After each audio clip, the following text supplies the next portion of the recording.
Bueno, pues la primera de estas presentaciones, de estas ponencias de este último bloque, correrá a cargo de Antonio Martínez Collantes. Como digo, técnico de proyectos de descarbonización en Endesa X. Actualmente trabaja en este ámbito. Es ingeniero de caminos, canales y puertos por la Universidad de Santander. International MBA en el Instituto de Empresa y bueno, pues en el desarrollo de sus funciones en otras empresas han estado relacionados con el desempeño de sus cargos como Project Manager y consultoría estratégica, ¿no? Antonio nos va a hablar de las alternativas de descarbonización en actividades empresariales. Y bueno, pues Antonio, adelante y esperamos que nos arrojes luz en cuanto a soluciones presentes y futuras a implementar en las industrias y las empresas. Gracias. Muchísimas gracias por la invitación. Bueno, pues lo primero presentarme. Soy Antonio Martínez Collantes, trabajo en Endesa X. Yo creo que Endesa lo conocéis de sobra. Igual explicar lo que es la X, ¿no? En Endesa. La X es la parte de la división de Endesa que se ocupa de proyectos de descarbonización o eficiencia. Y estoy en la parte de B2B, es decir, me dedico a estos proyectos de descarbonización, se los dedicamos a la industria en España.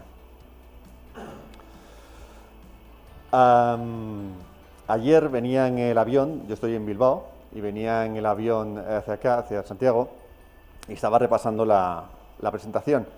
Y me hizo una pregunta que quería comentar aquí en este foro, que era si hace 3-4 años hubiera hecho la misma presentación que la que estoy haciendo o la que voy a hacer ahora. Y bueno, yo creo que en contenido hubiera sido muy parecida, o hay un cambio regulatorio que ha cambiado y demás, pero la esencia sería la misma. Lo que pasa es que me la hubiera creído hace 3 o 4 años, me lo hubiera creído menos. Y me explico qué quiero decir con esto. Quiero decir que desde el 2010 llevo trabajando con clientes industriales en proyectos de eficiencia y descarbonización. Pasábamos los primeros filtros medioambientales, de alcance técnico, pero llegábamos al filtro el filtro económico, al director financiero, donde ya evaluaba cuál era el coste de la inversión, cuál era el retorno de la inversión, y bueno, para un industrial se le hacía largo y muchos de estos proyectos se paraban. Lo mismo en mi casa, en Endesa, pues teníamos a la generación que querían apostar por tecnologías limpias, pero a la vez estaban invirtiendo en centrales térmicas, carbón y demás. Y bueno, yo siempre pensaba, pues tenemos que esperar a amortizar esas inversiones para apostar por esas tecnologías limpias. Sin embargo, bueno, llegó un momento en lo que no, que se dijo, oye, no, vamos a considerar esto un coste hundido y vamos a invertir en generación solar fotovoltaica, en eólico, en tecnologías limpias. Parecido pasó en el mundo industrial. Esos proyectos que antes no se acometían, porque financieramente pues, no tenían un retorno atractivo, pues se ha cambiado la mentalidad y se dice, oye, sí, vamos a retomarlos y vamos a ejecutarlos. O sea, quiero decir con esto que ha habido un cambio de mentalidad en las empresas. Resumiros un poquitín la presentación que que voy a realizar. Un poco hablar del contexto a nivel Europa, a nivel España, de la descarbonización. Que veáis un poco lo que es, cómo se calcula la huella de carbono y un plan de descarbonización y unas conclusiones. Pues empezamos con el contexto. Bueno, hay conciencia de que está habiendo un calentamiento global y que este calentamiento global se produce por las emisiones de efecto invernadero. Se estima que del nivel preindustrial a la actualidad la temperatura ha subido 1 grado, que si siguiéramos con estas emisiones 2030-2050 podríamos añadirle otro 1,5 grados y de 2050 a 2100 podría subir entre 3 o 4 grados. Entonces las consecuencias serían catastróficas. 1997, Protocolo de Kioto, los países miembros, la Organización de las Naciones Unidas, toman conciencia y dicen, oye, nosotros estamos contaminando, somos los causantes de estas emisiones, de ese calentamiento, tenemos que actuar. Bueno, es el punto de inicio. París, 2005. El Acuerdo de París es un acuerdo vinculante jurídicamente de los países, y lo que intentan llegar es a no aumentar más de 2 grados la temperatura, intentando también ver qué medidas son necesarias para, en vez de llegar a esos 2 grados, llegar a 1,5 grados, a 1,5 grados. Bueno, son cambios muy profundos los que hay que realizar para llegar a ese objetivo, esa ambición, y que se pueden resumir en disminuir las emisiones al 2030 en un 45%, o llegar a la neutralidad en el carbono en el 2050. Bueno, se articula un mercado europeo para limitar estas emisiones, que es un mercado de la Unión Europea, de países de la Unión Europea, aunque hay algunos como Suiza, Liechtenstein, que también pertenecen, y otros países que se han salido, por ejemplo, Reino Unido, por el tema Brexit. Al final es un mercado con 11.000 instalaciones que suponen el 40% de las emisiones de CO2 en Europa. Y un mercado en el que se intenta limitar esos derechos de CO2 para el que necesite emitir más emisiones, tenga que venir y comprar esos derechos. Ha habido 4 fases en este mercado. La primera y segunda, en la que había una gran oferta de derechos, por lo tanto el precio de tonelada de CO2 era muy bajo. Me acuerdo en 2009-2010 hablábamos de entre 5, 6, 7 euros tonelada. Y en la fase 3, que era hasta el 2020, y la fase 4, que es la que estamos actualmente, se ha ido reduciendo estos derechos, y lo que ha hecho el mercado o el precio, pues subir drásticamente. Actualmente estamos hablando de precios de un abanico de 50 a 70 euros tonelada, y es un abanico muy amplio porque es muy volátil, pero se estima que el coste va a ser creciente y que se pueden llegar a los 100 euros tonelada. Esto es un coste muy importante para la industria. ¿Qué tipo de industria está sometido a este coste? Pues empresas con más de 20 megavatios térmicos. Y 20 megavatios térmicos se considera los procesos que tiene la industria con más de 3 megavatios térmicos.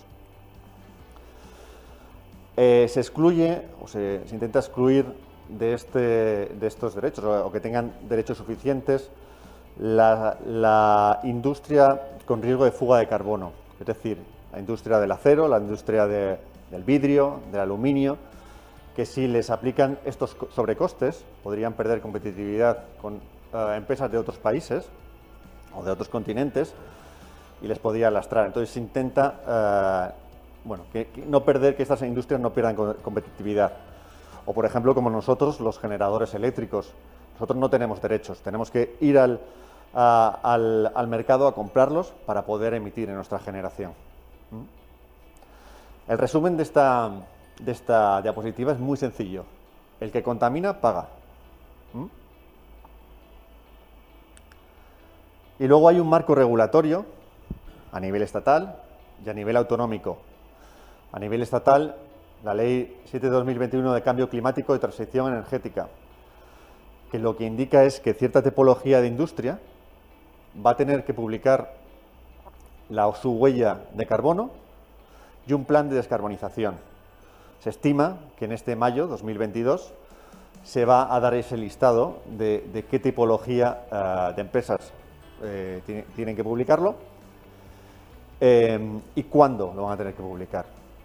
Además, hay otra normativa a nivel autonómico, donde destaco Baleares, porque ya es vigente, donde medianas empresas y grandes empresas tienen que publicar su huella y su plan de descarbonización.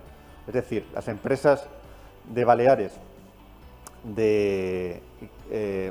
tienen que emitir este año la huella del 2021. Entonces, para resumir este contexto, Primero, hay un tema, ¿por qué se descarbonizan las empresas? Por un tema medioambiental, que es lo que hemos visto en la primera diapositiva. Segundo, por un tema económico, cuesta dinero no descarbonizarse.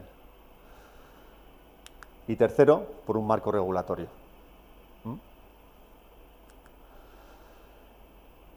Pues, ¿qué es la huella de carbono? Simplemente es medir los gases de efecto invernadero directos e indirectos de una actividad. Y bueno, pues hay que destacar, vamos a ver, el alcance 1, se distinguen tres tipos de alcance. El alcance 1, que son las emisiones directas, es decir, una industria suele tener un proceso en el que tiene un cierto combustible, normalmente gas natural, en hornos, en cogeneración, y esas emisiones las tiene que contabilizar. El alcance 2 son emisiones indirectas. Estas industrias compran energía eléctrica, es verdad que no la generan ellos, pero la usan y por lo tanto tienen que contabilizar los costes o las emisiones de esta generación eléctrica, ¿no? Y el último, que es el alcance 3, este es el que más, que menos trabajado está, no más difícil, pero el que menos trabajado está. Pues son las emisiones provocadas por los proveedores y por los clientes de esa industria, ¿no? Y eso es la huella de carbono. ¿Cómo se realiza un plan de actuación o un plan de descarbonización? Pues muy simple, con 4 pilares. El primero es medidas de ahorro y eficiencia energética, es decir, reducir el consumo de nuestros industriales. Esto está muy trabajado ya, gracias al Real Decreto 56/2016, que obligaba a las grandes industrias a realizar una auditoría energética en el 2016 y en el 2020. Pues tenemos mucha información. Una auditoría energética es básicamente saber el consumo total de un industrial y saber en qué procesos lo consume. Y luego dar una serie de medidas, de MAEs, de mejoras que reduzcan ese consumo. Pues eso, como he dicho antes, está muy trabajado y hay normativa para las grandes empresas y han tenido que hacer 2 auditorías en 2016 y en 2020, pero luego hay marcos regulatorios autonómicos que ya no solo obligan a las grandes empresas, sino a pymes y demás, ¿eh? Entonces, para el plan de actuación, primero, medidas de ahorro de eficiencia energética. Segundo, cambios de fuentes energéticas. Esto en los anteriores foros hemos visto, han estado hablando de hidrógeno. En la industria eso de hidrógeno se está haciendo pilotos, pero esto va a medio-largo plazo. Sí se habla ahora mucho de biogás, otro tipo de combustible. Pero bueno, se está desarrollando. Es fácil, de 2010 a 2020 hemos cambiado de esa X, ha cambiado muchos combustibles, de gasóleos y fuelóleos, nos hemos ido hacia el gas natural y ahora lo que se intenta es sustituir ese gas natural pues por algo más verde, ¿eh? Energías renovables y suministro. Bueno, esto ha explotado debido al alto coste energético, al alto coste de la electricidad y debido a las subvenciones, a los programas de ayudas que han salido el año pasado y que seguirán habiendo este año, pues la mayoría de los industriales están apostando por poner paneles fotovoltaicos en su cubierta, en los suelos que tengan disponible, para ahorrar consumo de la red, ¿eh? Y luego, los que no puedan hacer medidas de ahorro energético, cambios de fuentes energéticas o poner energías renovables, pues pueden utilizar mecanismos de compensación o captura. Por ejemplo, plantar en un bosque una serie de árboles para compensar ese CO2. Y poco más. Conclusiones. Bueno, que el proceso de descarbonización ya ha llegado. Hace unos años hubiera dicho que estaba a punto de llegar, pero ya ha llegado. Cada vez tenemos más industriales pidiéndonos que les asesoremos, que les digamos cómo pueden reducir sus emisiones de CO2, ¿eh? La segunda, ¿cuál es? Los costes directos e indirectos de los procesos vinculados a emisiones de gases de efecto invernadero solo van a poder crecer. Lo veíamos en la diapositiva del mercado de CO2. Se está disparando el coste del CO2 del derecho de CO2. Estamos pasando de precios del 2010 de 5 o 7 euros tonelada a 80, 90, 100 euros tonelada. Con lo cual es un coste importante. Y la última quería señalar que, por supuesto, hay que descarbonizarse, pero que hay que ir con empresas que conozcan el negocio. Lo principal para un industrial es seguir produciendo.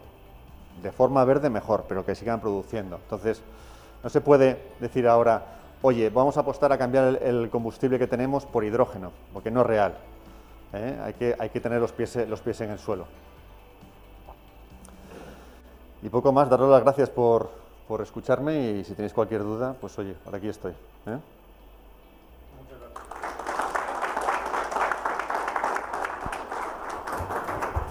Gracias, Antonio, por compartir con nosotros ese cambio de mentalidad, ¿no?, que percibís en las empresas y ese cambio de visión de coste a inversión, ¿no?, que ojalá se continúe extendiendo.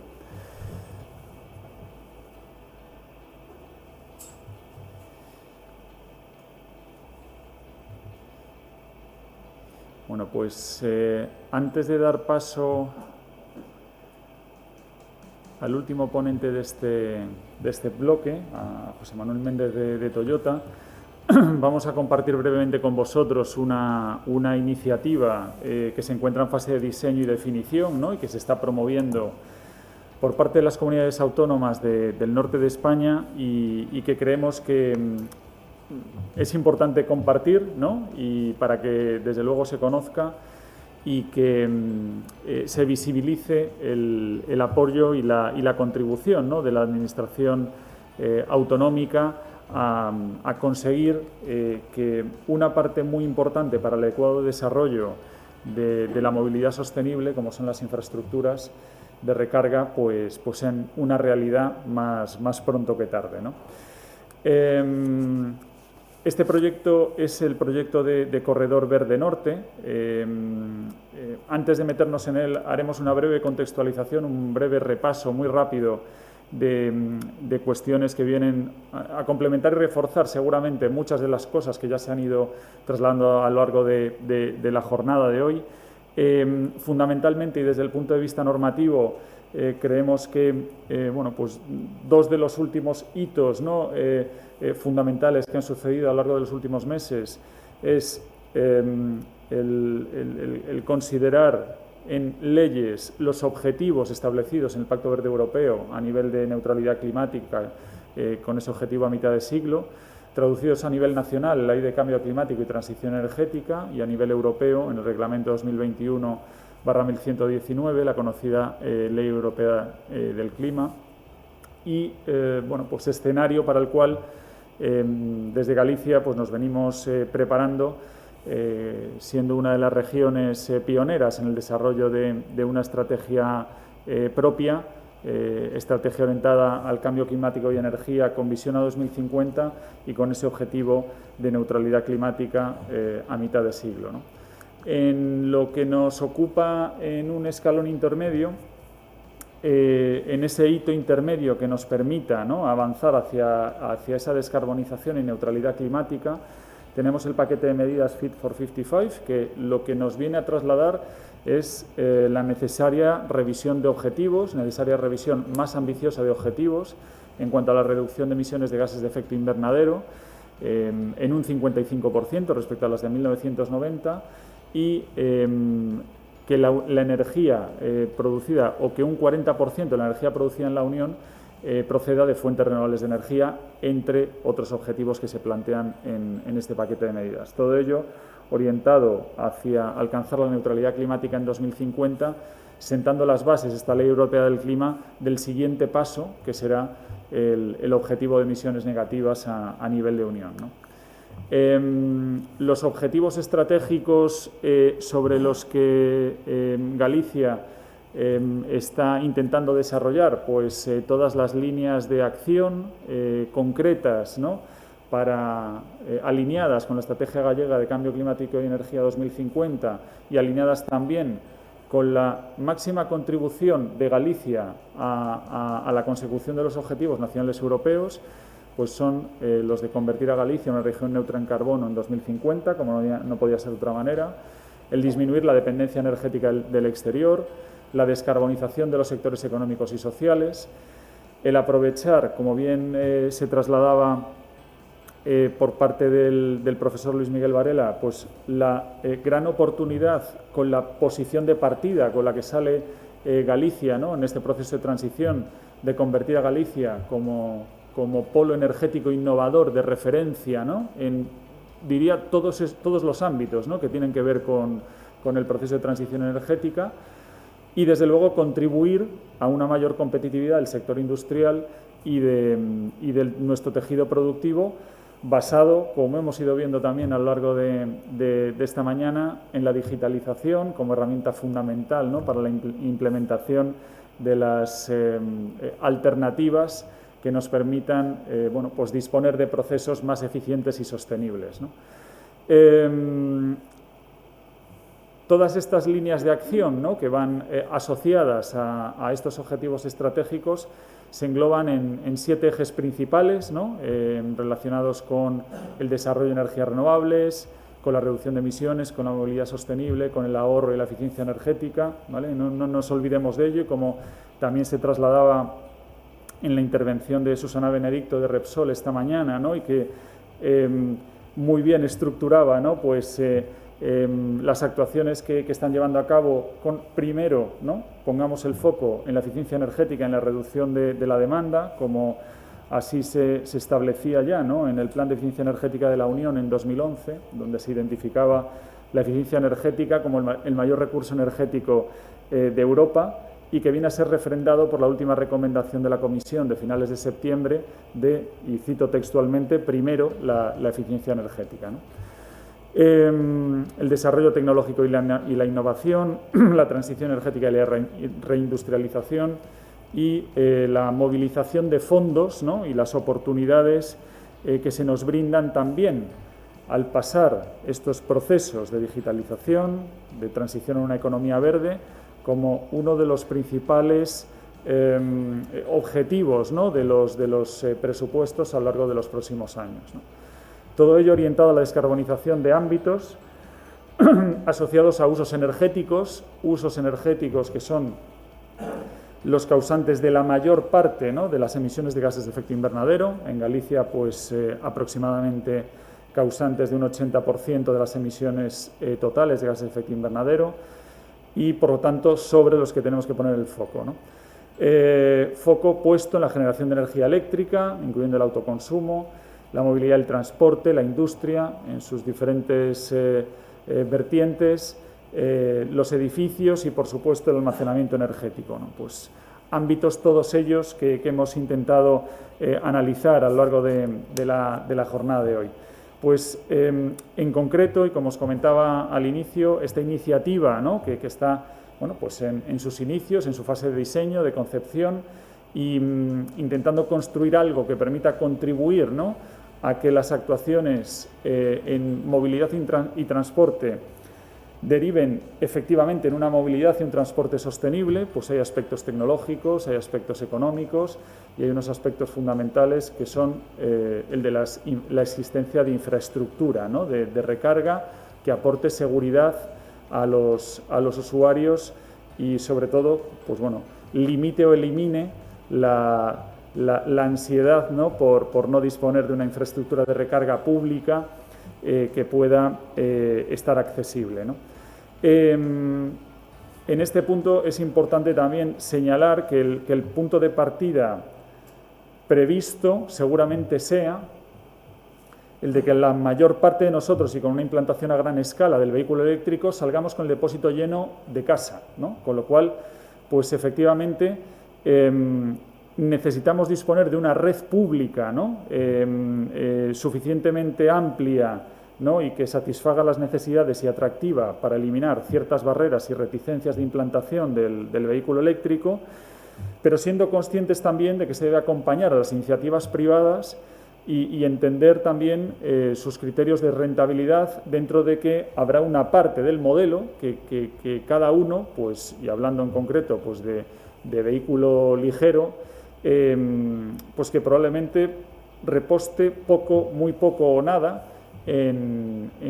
entiéndase bien aquí el verbo repostar, recargar, en puntos de recarga públicos, ¿no? En todo caso, el camino que llevamos es un camino absolutamente insuficiente, atendiendo al barómetro de la electromovilidad publicado por la Asociación Nacional de Fabricantes de Automóviles y Camiones, de tal manera que tenemos ahí que redoblar esfuerzos por intentar conseguir esa infraestructura de recarga necesaria para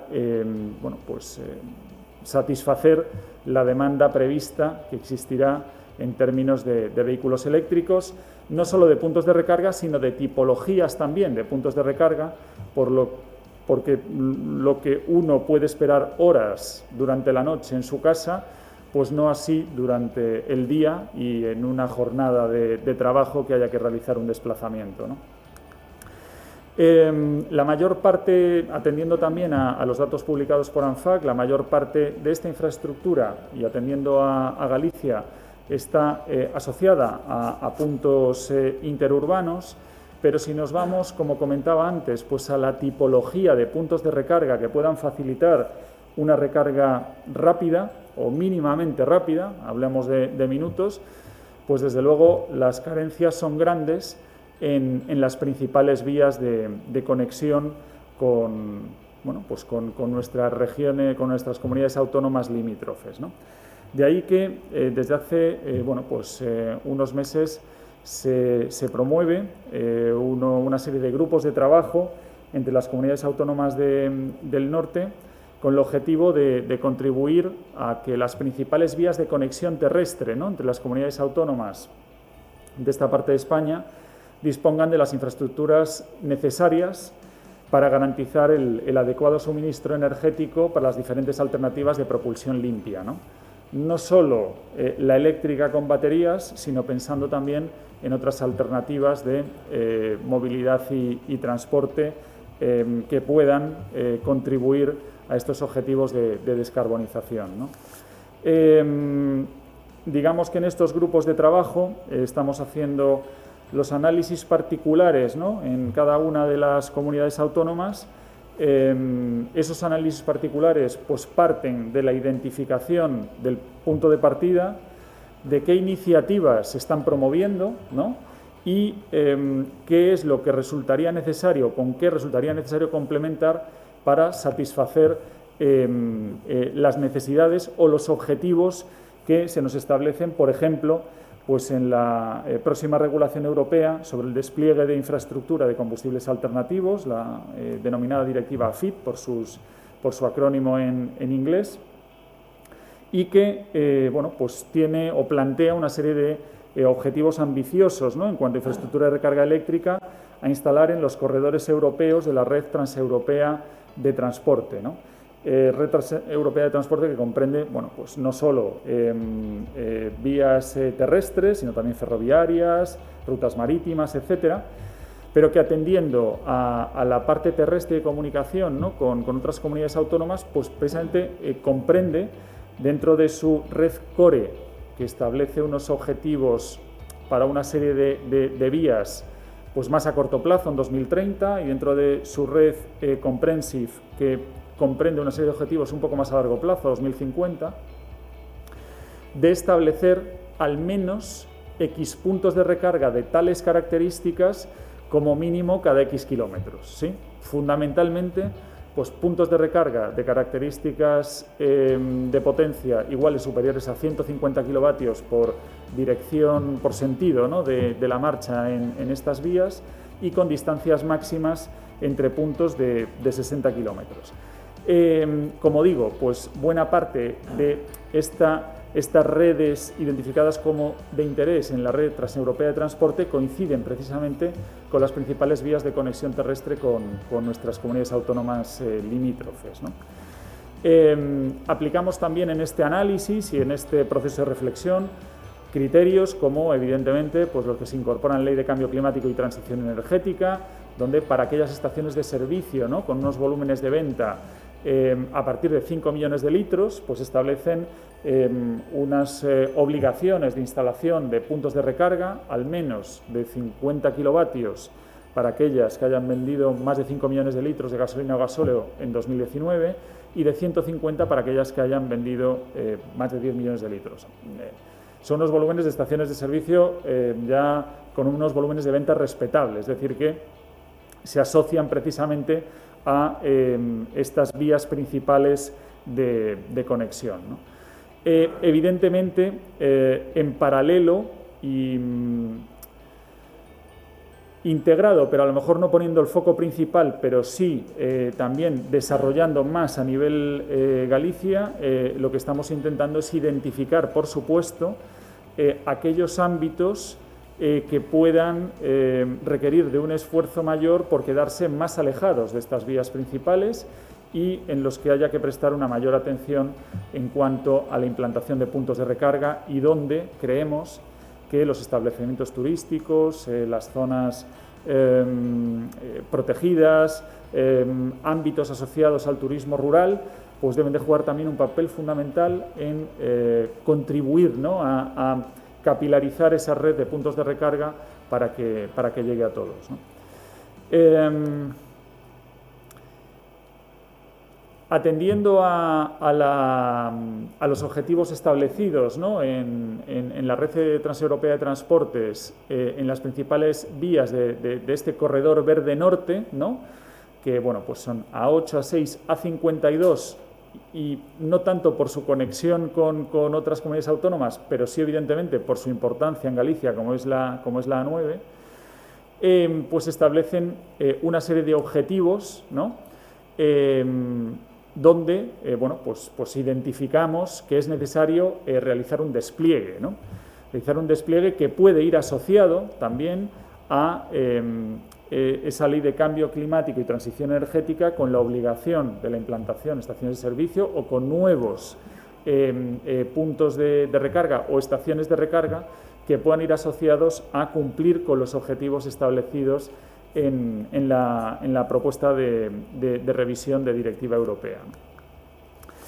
Para que tengáis una referencia, y en esta fase preliminar, y evidentemente pues por confidencialidad, tomad este plano como una referencia de la densidad de puntos de recarga que estamos identificando próximos a estas vías, ¿no? Pues efectivamente identificamos que, bueno, comento ahí, más de 200 puntos de recarga, realmente no son puntos, son estaciones de recarga en las cuales puede haber estaciones en las que haya más puntos de recarga, ¿no? O sea, lo que vendría a ser el conector o el enchufe concreto, ¿no? De tal manera que en esta fase inicial y en contacto con iniciativas privadas y que pretenden promover, ¿no?, pues,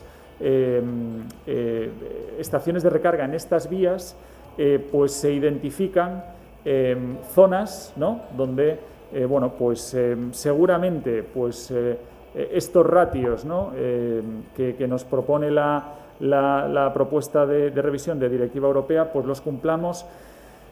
Hay otros en los que por números sí, pero como veremos en las conclusiones tenemos que dar un pasito más en los puntos de recarga a partir de 150 kilovatios, ¿no? Como digo, pues tomad esta aproximación o el tamaño, ¿no?, de esos círculos que veis ahí como una referencia de la densidad, ¿no?, de los puntos de recarga, donde, como veis, al margen de estas vías principales estamos analizando vías secundarias donde claramente pues, necesitamos reforzar, ¿no? Insisto, al margen de los puntos de recarga privados, ¿no?, que puedan existir y desarrollarse. De tal manera que en este análisis vamos en continua revisión, evidentemente, ¿no?, porque muchas de esas iniciativas que están puestas en marcha, hay otras que todavía no, hay otras que están en tramitación, veremos que es uno de los puntos en los que tenemos que hacer especial énfasis. Conseguimos identificar también cuál debería de ser el despliegue complementario mínimo, ¿no?, para, bueno, pues garantizar el cumplimiento de todos los criterios de diseño que se nos plantean, ¿no? De tal manera que en lo que tiene que ver con la parte de electromovilidad, que es la parte que hemos iniciado de manera un poco más detallada.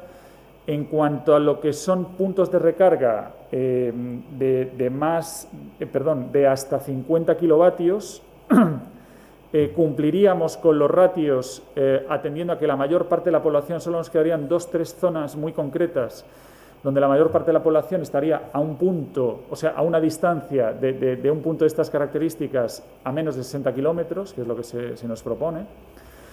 No obstante, necesitamos promover, ¿no?, pues más iniciativas en aquellas zonas en las que todavía, o habría, ¿no?, un cierto déficit en el acceso a estos puntos.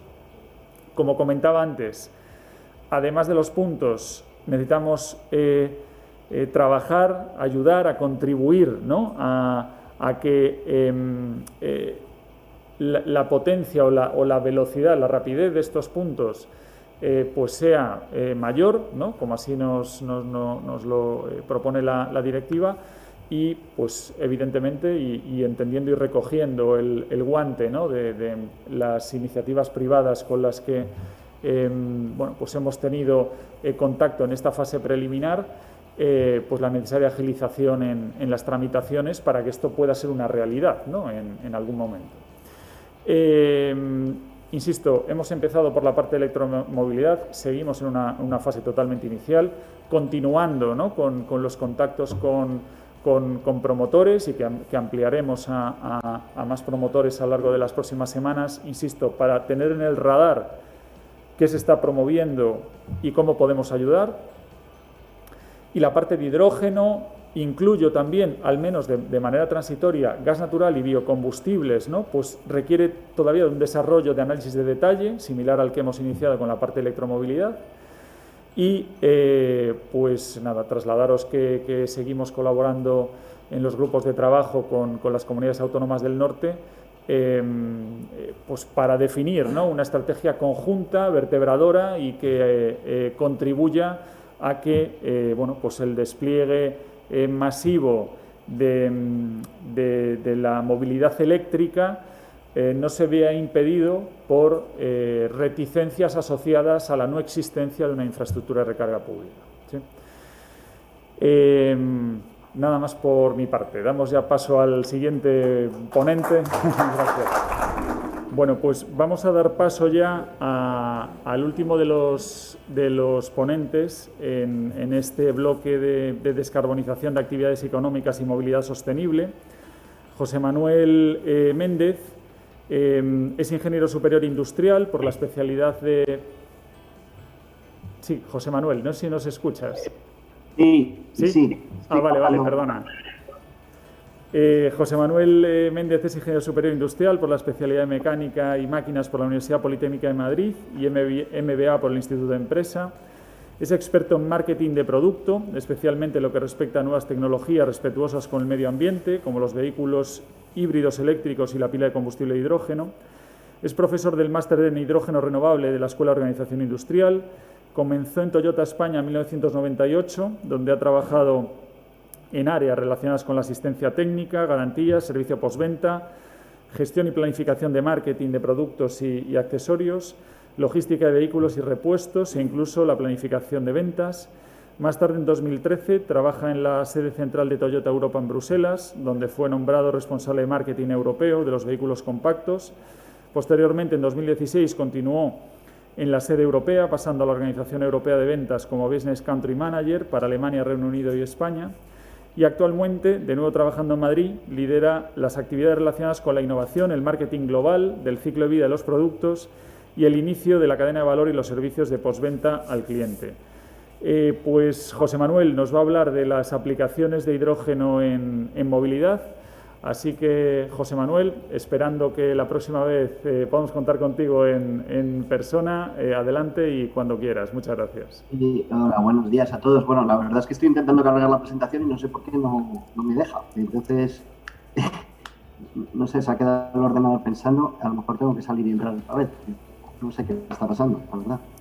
No tenemos aquí. Sí, pero no me carga. José Manuel, yo tengo tu presentación aquí. Vamos a ver si a lo mejor podemos... A ver, espera, que ya parece que carga. Es que no sé por qué al ir a colgarla se ha cerrado.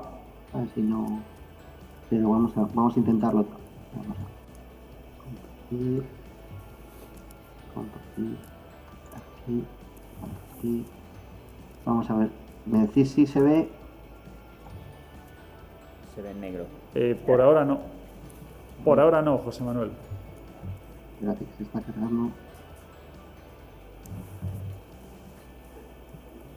¿Se ve ahora? Sí, perfecto. Vale, Cuando quieras. Perdona, bueno, muchísimas gracias por la paciencia. Bueno, también muchas gracias por invitarnos, ¿no? a participar en esta jornada. Bueno, quería hacer también mención especial a la creación de la Asociación Gallega de Hidrógeno y bueno, pues también con la inestimable ayuda del Centro Nacional de Hidrógeno, que ha ayudado también a la creación de esta asociación. Bueno, yo os voy a hablar rápidamente porque creo que no tengo mucho tiempo. ¿Vale? Lo primero, un poquito de visión, ¿no? ¿Dónde está la firma a la que represento, que es Toyota, Toyota Motor Corporation? Tenemos una estrategia futura bastante centrada hoy en día en 4 grandes pilares. Estamos hablando del liderazgo en electrificación, estamos hablando de conseguir movilidad para todos, estamos hablando de que somos una compañía de movilidad, ¿no? Estamos en el tránsito de vehículo común, no, de vender vehículos a vender realmente movilidad para todos, independientemente de tu condición, ¿no? Estamos hablando también de sobrepasar las expectativas de los clientes en todos los casos, tanto en la compra, en la postventa o en cualquiera de los servicios asociados a la tenencia de un coche o un servicio de movilidad, y siempre con la vista puesta en contribuir a una sociedad mejor, porque al final, bueno, esto es algo que siempre Toyota ha intentado, ¿no? En aquellos países, y hoy en día pues estamos presentes en 170 países en el mundo, pues donde intentamos contribuir a mejorar las cosas, ¿no? Sea por vía de la distribución, la fabricación o en general apoyando a la sociedad, ¿no? Pero hoy, bueno, es una charla de movilidad. Yo voy a hablar del primer pilar, ¿no? Liderazgo en electrificación. Para ello quería hacer un poquitín de historia primero, una historia, bueno, es decir, 30 años atrás, ¿no? En el año 92, bueno, la cumbre de la Tierra, a lo mejor alguno de los presentes no habían nacido, pero sí que realmente la preocupación por el medio ambiente arranca seriamente a partir de la cumbre de Río de 1990, ¿no? La cumbre de la Tierra. Como tal, pues Toyota poco después, apenas meses después de esta cumbre, lanza, digamos, un libro, ¿no? Un manifiesto que lo llamamos Carta a la Tierra, ¿no? Y después de la cumbre de la Tierra, pues Toyota, como empresa preocupada, ¿no? Como parte del problema y que quería ser parte de la solución, le dice al mundo que eso, en una carta, cómo podemos hacer para mejorar nuestros vehículos, ¿no? Estamos hablando, como digo, del año 93, y ahí se crea por primera vez el concepto de vehículo ecológico definitivo, un vehículo que no impacta en ninguna de sus fases del ciclo de vida sobre el planeta, ¿no? Es un futuro, un sueño en el cual en el año 93 se estaba pensando, ¿no? Y entonces en aquel momento se veía, de hecho esta imagen es de ese libro, ¿no? Está escaneada porque entonces no había internet, pero está de aquel momento, ¿no? Entonces se hablaba de que todas las tecnologías ya existentes de motores, pues llegarían en un momento determinado a enlazarse, entrar en una hibridación como forma de mejorar la energía de propulsión de los vehículos, ¿no? De tal manera que Toyota en el año 93 ya consideraba que todos los vehículos del futuro hacia ese vehículo ecológico definitivo serían híbridos, ¿no? Y bueno, pues la historia más o menos es conocida. Después de aquello, pues en apenas 3 años y medio fuimos capaces de poner en el mercado la primera generación de Prius, que fue el primer vehículo híbrido fabricado en serie, el proyecto G21, un proyecto en el que se destinaron ingentes recursos para poderle demostrar al mundo, ¿no? Que había un camino, una solución para mejorar, como digo, la energía de propulsión y las emisiones contaminantes. Y bueno, pues como digo, justo a tiempo para el siglo XXI, ¿no? Un vehículo que se hizo a pesar de que hasta ese momento los ciclos de producción decían que por debajo de 100.000 unidades no se fabricaba nada en nuestra empresa, pero se hizo pensando incluso en volúmenes de 25 o 30.000 vehículos en 6 años, ¿no?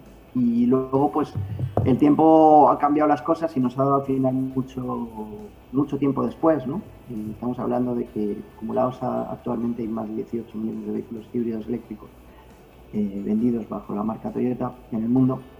Imaginaos la cantidad de razón que nos da eso, ¿no? Y bueno, pues aquí podríamos hablar mucho, pero hoy no he venido a hablar de híbridos, he venido a hablar de hidrógeno, ¿no?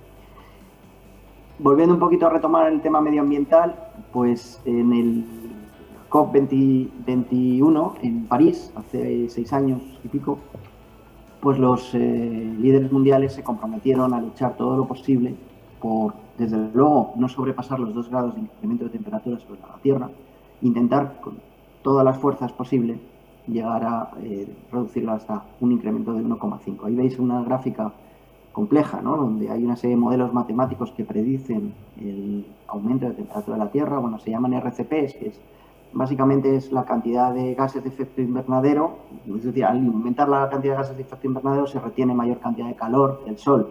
Estamos hablando de 2,6, quiere decir 2,6 vatios por metro cuadrado adicionales sobre los 340 vatios por metro cuadrado que son lo normal sobre la Tierra de media, ¿no? Del Sol sobre la Tierra. Pues que no es mucho, ¿no? 2,6, pero ese 2,6 según los cálculos de los ordenadores más potentes del mundo que están dedicados a esto, pues nos haría subir la temperatura con un efecto, pues, desde luego, bastante descontrolado, porque la humanidad pues intenta evitar por todos los medios, ¿verdad?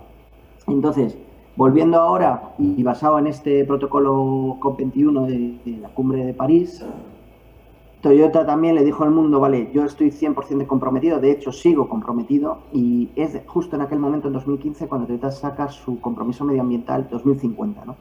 2050 con 6 retos claves, que seguimos en ellos, no nos hemos movido. Son 6 retos que consisten en 0 emisiones de dióxido de carbono, tanto en el uso como en el reciclaje de los vehículos, y también 0 emisiones de dióxido de carbono en la fabricación de los vehículos. Y otros 3 retos que hablan de la sostenibilidad a nivel de reciclaje, es decir, crear una sociedad lo más basada en el reciclaje posible, el uso respetuoso de los recursos, especialmente del agua, y una sociedad que vive en armonía con la naturaleza. Estos 6 retos, como digo, están más vigentes que nunca, porque según va pasando el tiempo, pues cada día hay incluso más estados, más, bueno, la Unión Europea, como seguramente sabéis, se ha comprometido a tener emisiones, o sea, neutra en carbono en el año 2050.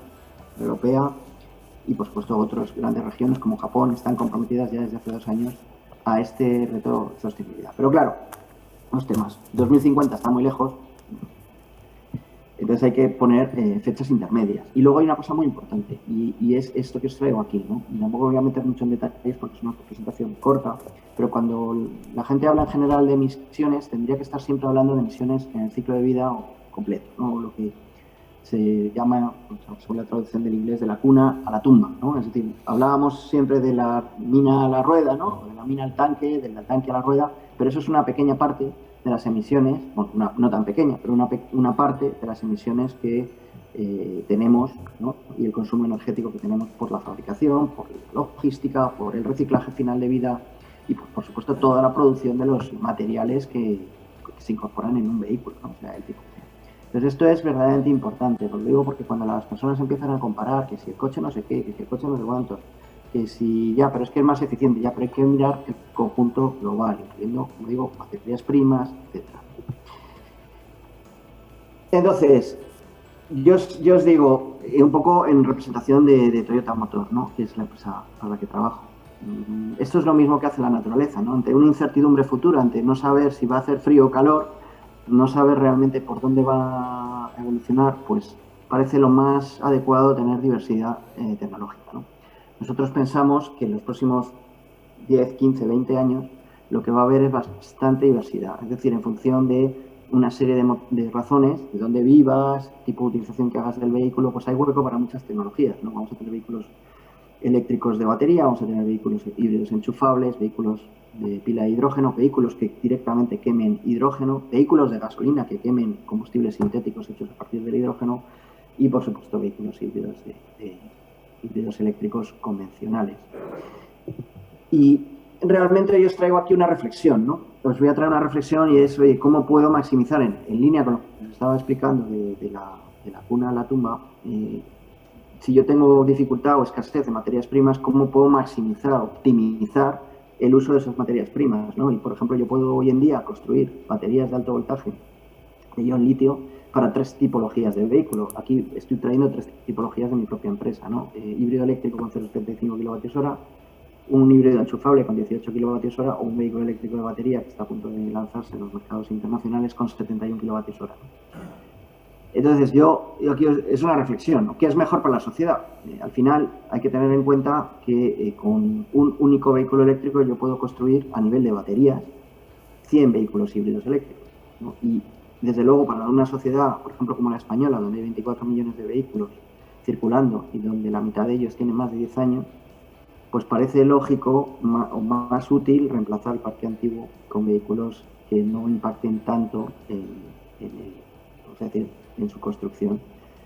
¿Significa esto que no vamos a construir vehículos eléctricos? Sí, claro que vamos a construir vehículos eléctricos porque hay una tipología de consumidor que sí que le va a ser muy propicio, especialmente todos aquellos que puedan emplear energía renovable, ¿no? No me voy a extender más aquí, pero esto es un tema que da para horas de reflexión, ¿no? Además, es un debate que está ahora mismo cada día más en la sociedad y es más actual, ¿no? Entonces, como digo, un vehículo para cada necesidad, ¿no? Nuestra visión es multitecnología. El objetivo es tener la tecnología correcta en el momento correcto para el cliente correcto, ¿no? Ahí veis un poco pues, un mapa tecnológico donde podemos ver que vehículos pequeños y de trayecto urbano, ¿no? Con kilometrajes cortos, pues lógicamente van a ser eléctricos, ¿no? Luego tenemos que los vehículos más pesados y con autonomías necesariamente largas, ¿no? Como pueden ser los camiones internacionales, autobuses, etcétera, serán seguramente de hidrógeno. Y hay una zona media donde se van a interseccionar diferentes tecnologías, ¿no? Los eléctricos y los enchufables, algún vehículo de hidrógeno y algún vehículo eléctrico. Pero básicamente, como digo, lo importante es que el planeta es muy grande. Como digo, nosotros simplemente como Toyota tenemos 170 mercados y no todos tienen el mismo nivel de electrificación y por supuesto no todos tienen el mismo nivel de energía renovable instalada, ¿no? No tiene tampoco mucho sentido vender vehículos, por ejemplo, eléctricos de batería si la energía que los suministra pues viene, por ejemplo, del carbón, ¿no? Entonces esto me lleva como una introducción larga al hidrógeno, ¿no? El hidrógeno, y aquí os he traído el mismo pasaje de La Isla Misteriosa que el otro día en el Centro Nacional de Hidrógeno. Me sorprendió que lo tienen también en su punto de repostaje. Efectivamente, Julio Verne hace ya pues, casi 150 años dijo que algún día el hidrógeno se utilizaría como combustible, ¿no? Y que sería una fuente inagotable de calor, luz y con intensidad que el carbón no es capaz. Realmente ahí es donde estamos ahora mismo, en la antesala, a las puertas de una auténtica revolución, vamos a decir, energética, ¿no? Un cambio en el modelo energético.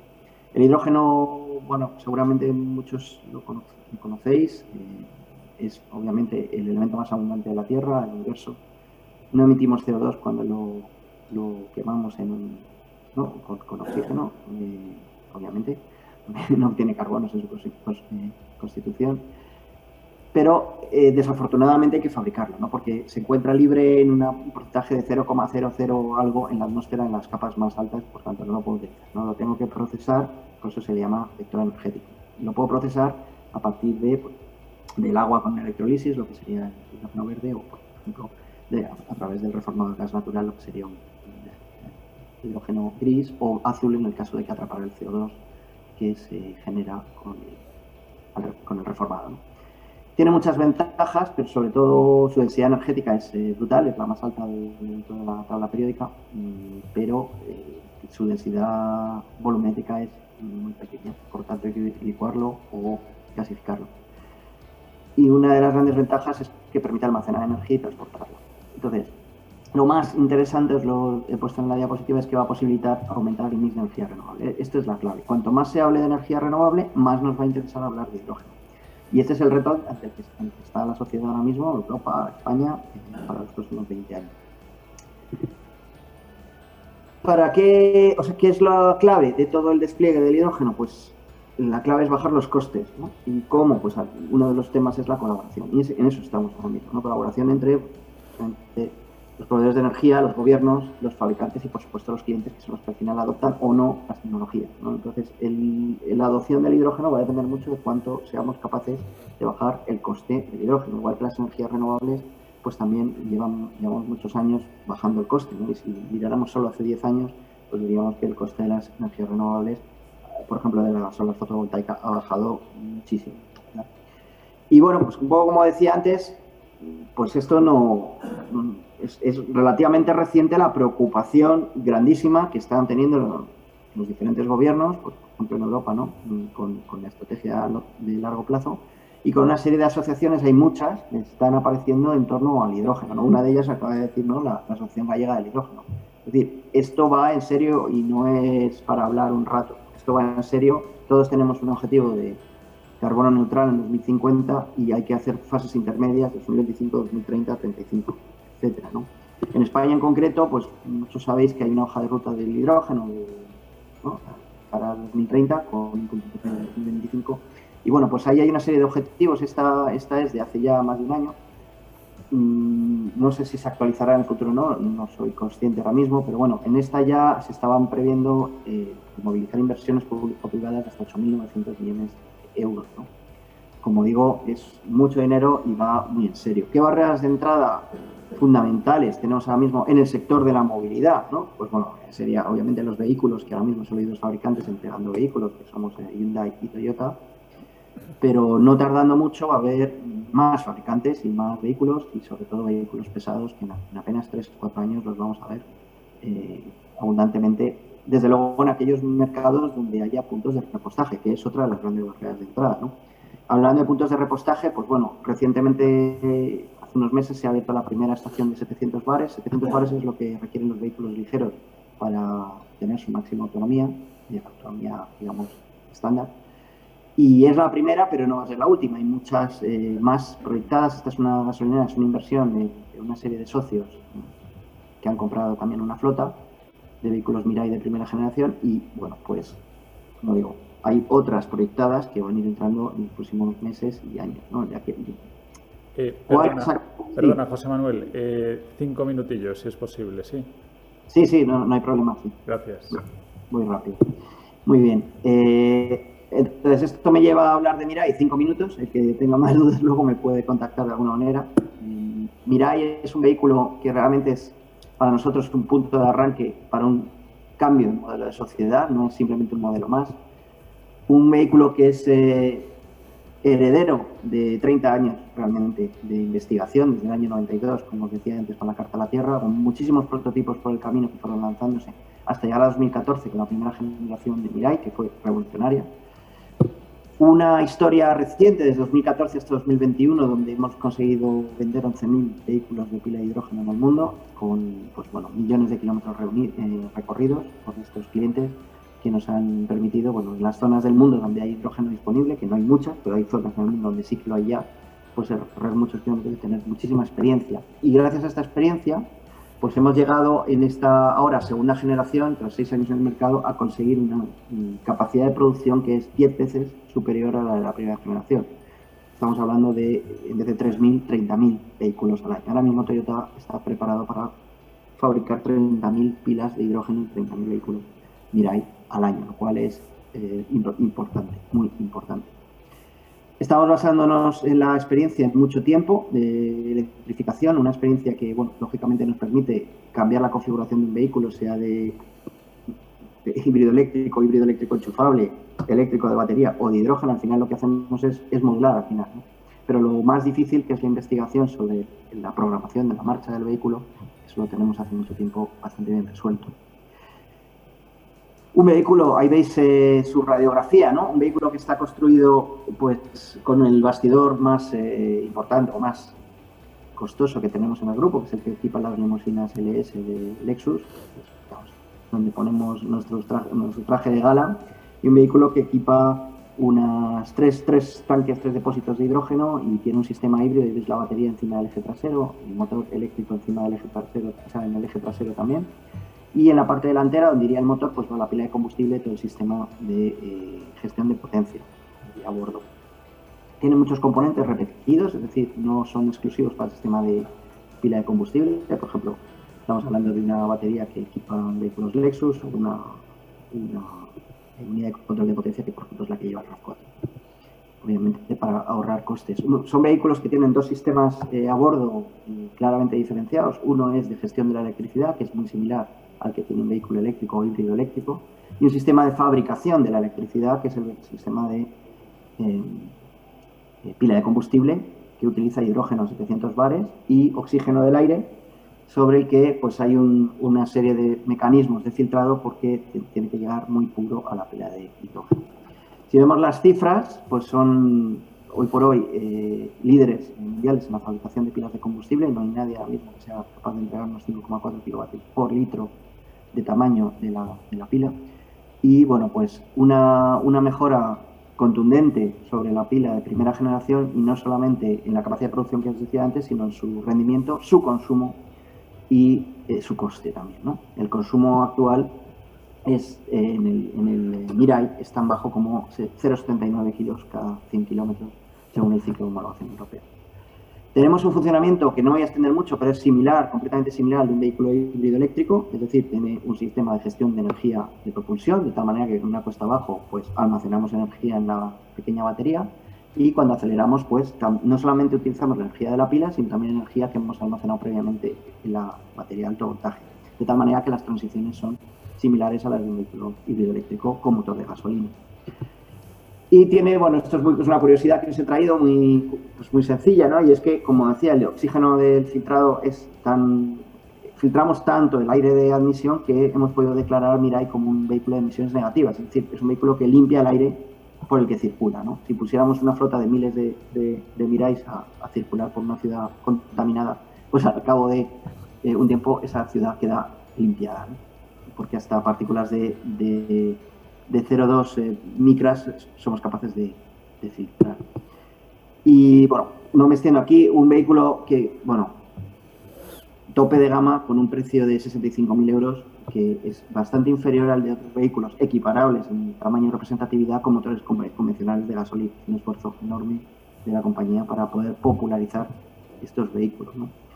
Y bueno, simplemente deciros, como ya termino, que el esfuerzo, ¿no?, de poner vehículos como Mirai en circulación, incrementar la capacidad de producción, es realmente para contribuir a la sociedad, ¿no? Y estas pilas de segunda generación van a ayudar a muchos sectores a descarbonizarse, ¿no? Y ya tenemos ejemplos reales, ¿no? Ejemplos como los autobuses de Toyota Caetano, ¿no?, que estamos ya utilizando en varias ciudades europeas, Madrid, Barcelona, acaban de empezar, París o Londres ya tienen autobuses con las pilas de combustible de segunda generación. Tenemos el proyecto de Fuel Cell del FCH Rail, que está liderando Puerto Llano, ¿no?, Centro Nacional de Hidrógeno, con 6 pilas de combustible también de segunda generación de Toyota, o otros proyectos como, por ejemplo, generadores estacionarios o barcos o muchas cosas que irán llegando basándonos en esta tecnología. Y bueno, pues no tengo más que contaros, he ido lo más rápido que he podido y no sé si hay alguna pregunta, ¿no?, que me digáis. Muchísimas gracias por la atención.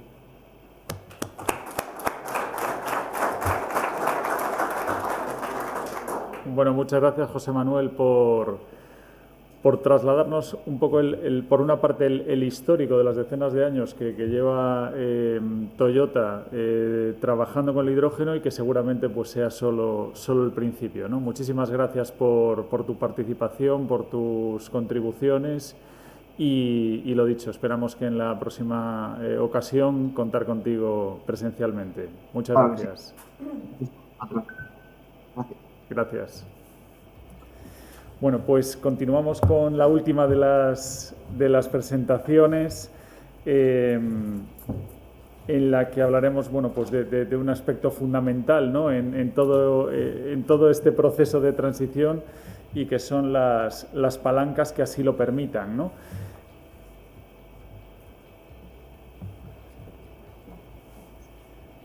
Vanessa Cal, gerente de INEGA, nos presentará estas líneas de apoyo e incentivos.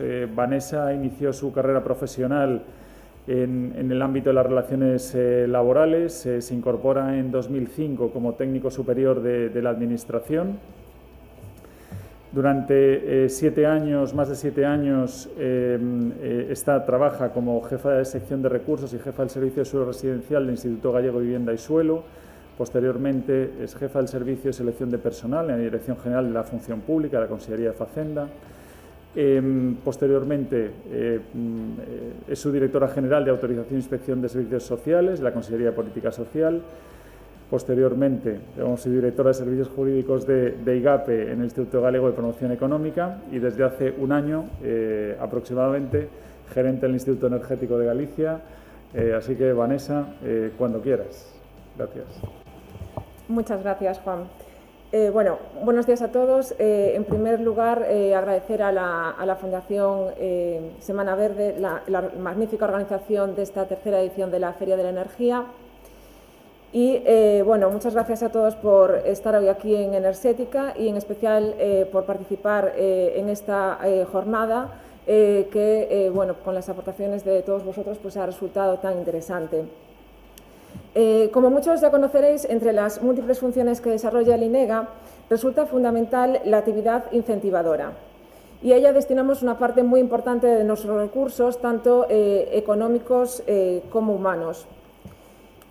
Precisamente por lo que se refiere a la parte económica, me gustaría destacar y poner en valor el esfuerzo y la apuesta realizada por la Xunta de Galicia por el sector de la energía en este 2022. El INEGA cuenta este año con un presupuesto de 53,7 millones de euros, lo que supone un incremento del 40% con respecto al presupuesto del año anterior, siendo así además el presupuesto más elevado de su historia. A esto tenemos que sumar además el esfuerzo que se ha hecho para reforzar nuestro equipo humano, de suma importancia en estos momentos, en los que además tenemos que dar una respuesta ágil y eficaz en la gestión de los fondos europeos del Plan de Recuperación, Transformación y Resiliencia, siempre con el objetivo último de facilitar y allanar el camino para que los fondos lleguen en el menor tiempo posible a las empresas y a los ciudadanos. Así puedo decir que, además de los programas de incentivos propios, a día de hoy el INEGA tiene convocadas en Galicia y en plena ejecución ya todas las líneas de ayuda financiadas por los fondos de Mecanismo de Recuperación y Resiliencia, y estamos trabajando ya para convocar lo más pronto posible. La última de ellas, que como muchos ya sabréis, se ha publicado en el Boletín Oficial a finales de diciembre y que está destinada al incentivo de las energías renovables térmicas en los sectores económicos. Mi intervención de hoy tiene por objeto dar a conocer los programas de ayudas e incentivos que estamos desarrollando en el INEGA, y para ello me voy a centrar sobre todo en aquellos que tienen el plazo de solicitud abierto, de manera que todavía, pues, por consiguiente, se puede acceder a los mismos, ¿no? Cuando diseñamos nuestro mapa de ayudas, tratamos de llegar a todos los sectores, a los autónomos y las empresas, a los que ayudamos en sus procesos de descarbonización, a las familias, entidades sin ánimo de lucro y el sector público, incentivando tanto la eficiencia energética como las energías renovables, a la movilidad, siempre sostenible y con carácter transversal, y, por supuesto, a la innovación energética. Siguiendo este esquema, paso a explicaros a continuación las principales características de las líneas que, como os dije, pues están actualmente abiertas, ¿no? Vale. El primer sector del que os voy a hablar son las empresas sostenibles. ¿Qué tenemos actualmente para las empresas? Tenemos abiertas tres líneas, una destinada a la eficiencia energética en el sector industrial, otra más específica destinada a la eficiencia energética en el sector agropecuario y una para el incentivo al autoconsumo en los sectores productivos. Por lo que se refiere a la primera de ellas, el incentivo de la eficiencia energética en el sector industrial, la convocatoria está dotada con 30,7 millones de euros. De hecho, se acaba de ampliar el presupuesto este año, a mediados del 2021. La normativa reguladora está establecida por Real Decreto 263/2019 y la convocatoria de Galicia es publicada en el DOGA del 22 de agosto de 2019. Los beneficiarios son tanto pymes como gran empresa del sector industrial, y las actuaciones subvencionables son la mejora de la tecnología en equipos y procesos industriales y la implantación de sistemas de gestión energética. La intensidad de ayuda, el 30% de la inversión elegible, siempre con un máximo de 2 millones de euros por proyecto. Y el plazo de solicitudes, también ampliado recientemente hasta el 30 de junio de 2023. La línea incentivadora de la eficiencia energética en el sector agropecuario está dotada con 1,6 millones de euros. Su normativa reguladora está establecida por Real Decreto 149/2021 y la convocatoria de Galicia está publicada en el DOGA de 15 de junio de 2021. Los beneficiarios, tanto personas físicas como jurídicas del sector agropecuario, y las actuaciones subvencionables, proyectos de mejora de eficiencia energética. La intensidad de ayuda máximo el 30% de inversión elegible y 1 millón de euros por proyecto. Y el plazo de solicitudes hasta el 31 de diciembre de 2023, también ampliado ahora en el mes de diciembre. La línea destinada al autoconsumo eléctrico en sectores productivos es una línea precisamente del mecanismo de recuperación y resiliencia. Las bases reguladoras están aprobadas por Real Decreto 477/2021 y la convocatoria de Galicia está publicada en el DOGA de 6 de octubre de 2021. Los beneficiarios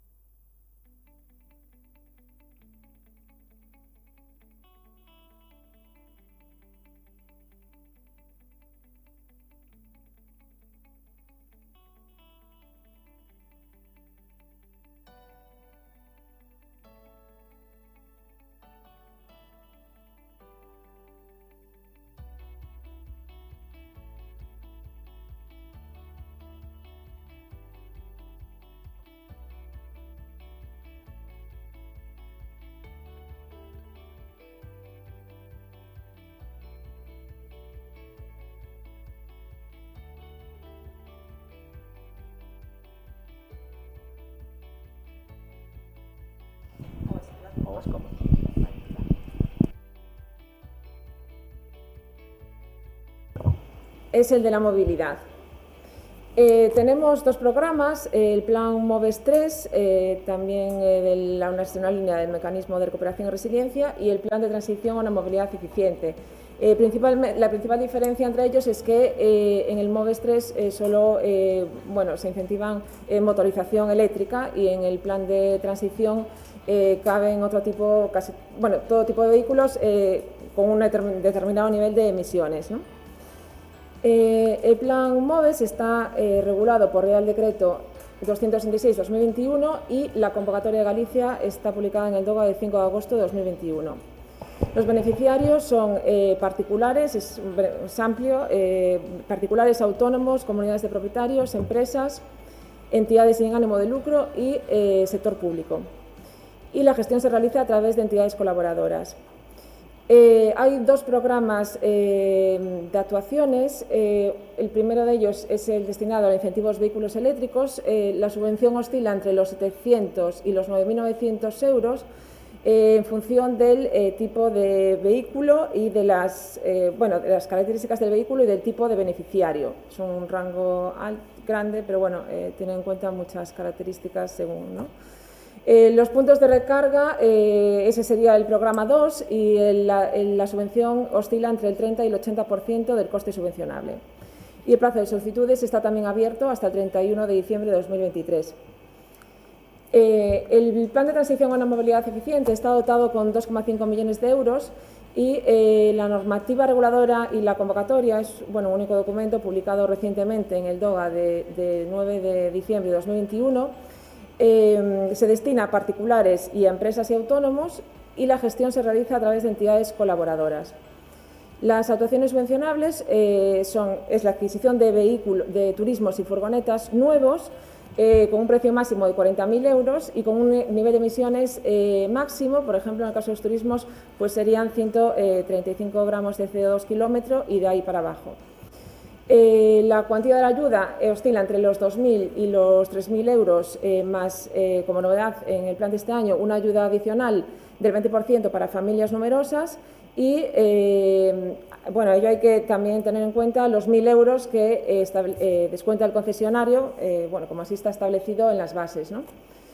Y el plazo de solicitudes está abierto hasta el 30 de septiembre de 2022. El siguiente grupo al que me voy a referir son las familias. Actualmente tenemos el plan de impulso a la biomasa, otra línea de autoconsumo eléctrico y otra de generación térmica, estas dos últimas también dentro del marco del mecanismo de recuperación y resiliencia. Por lo que se refiere al plan de impulso a la biomasa, está dotado con 1,5 millones de euros, una convocatoria específica para biomasa. Acaba de publicar en el DOGA de 12 de enero de 2022 las bases reguladoras y convocatoria, y los beneficiarios son únicamente particulares. La gestión se realiza, por consiguiente, con entidades colaboradoras y las actuaciones subvencionables son proyectos de generación de energía térmica con biomasa. La cuantía de la ayuda alcanza el 50% de la inversión elegible con un máximo de 60.000 euros por proyecto. Y el plazo de solicitudes está abierto hasta el 1 de julio de 2022. La siguiente línea está destinada al incentivo del autoconsumo eléctrico. La batería. ¿Y este?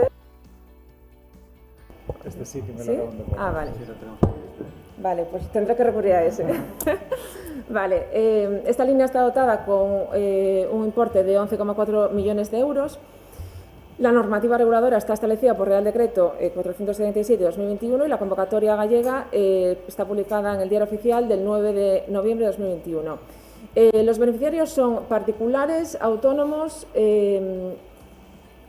comunidades de propietarios y el sector público, las entidades sin ánimo de lucro y las comunidades energéticas locales, estas tres últimas siempre y cuando no realicen actividad económica. La gestión en el caso de los particulares y las comunidades de propietarios se realiza a través de entidades colaboradoras y las actuaciones subvencionables pues son las instalaciones fotovoltaicas y eólicas con o sin almacenamiento y los proyectos de almacenamiento en instalaciones existentes. La cuantía de ayuda deriva de la aplicación de un módulo fijo según la potencia y la tecnología de la instalación y el plazo de solicitudes está abierto hasta el 31 de diciembre de 2023. Y por último, está la línea destinada al incentivo de la generación térmica residencial. Es el mismo Real Decreto que el anterior, lo que pasa es que son diferentes programas. El anterior de autoconsumo serían el 4 y 5, este es el programa 6. Y la convocatoria de Galicia, aunque está publicada el mismo día en el Diario Oficial, pues es una convocatoria independiente. Los beneficiarios son, igual que en el caso anterior, particulares, autónomos, comunidades de propietarios y el sector público, entidades sin ánimo de lucro y comunidades energéticas locales, siempre que no realicen actividad económica. Y igualmente, para particulares y comunidades de propietarios, la gestión se realiza a través de entidades colaboradoras.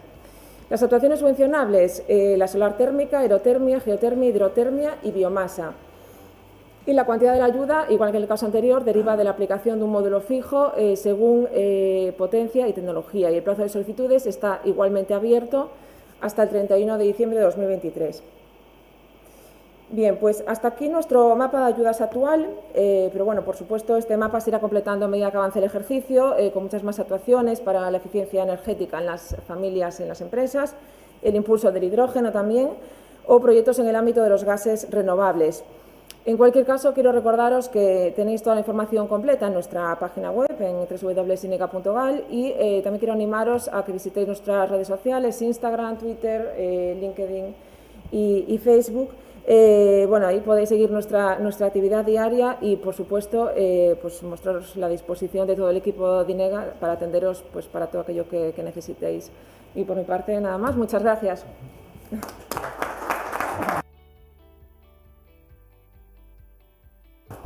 Muchas gracias, Vanessa, por este rápido repaso Sí, a los fondos, a seguramente todos los que vendrán, y efectivamente me uno a animar a todos aquellos que tengan cuestiones, dudas o necesidades de orientación, ¿no? que al respecto de todos estos fondos que se pongan en contacto con INEGA, que allí les atenderemos encantados. Bueno, como hemos acumulado un retraso indecente, yo lo único que puedo daros es las gracias por estar todavía a estas horas aquí. Ha sido una mañana súper intensa. Yo creo que, bueno, pues de cosas de enorme interés y de grandes aportaciones, ¿no? Y yo creo que a todos nos ha servido para abrir un poco la perspectiva en este proceso de transición energética. Eso, espero que al menos os haya resultado de tanto interés como ha resultado para mí. Agradecer enormemente a los ponentes su participación, a las entidades su colaboración para el desarrollo de esta jornada. Hago especial mención a los ponentes que han tenido que desplazarse de fuera de la comunidad y agradeceros enormemente el contar con vosotros aquí y evidentemente a los ponentes que han participado a través de videoconferencia y bueno, pues es una alegría el retomar cierta normalidad en este tipo de foros y ojalá sigamos encontrándonos en muy próximos bien de salud y bueno, y encantado de haber estado hoy aquí con todos vosotros. Así que muchísimas gracias y hasta la próxima. Gracias.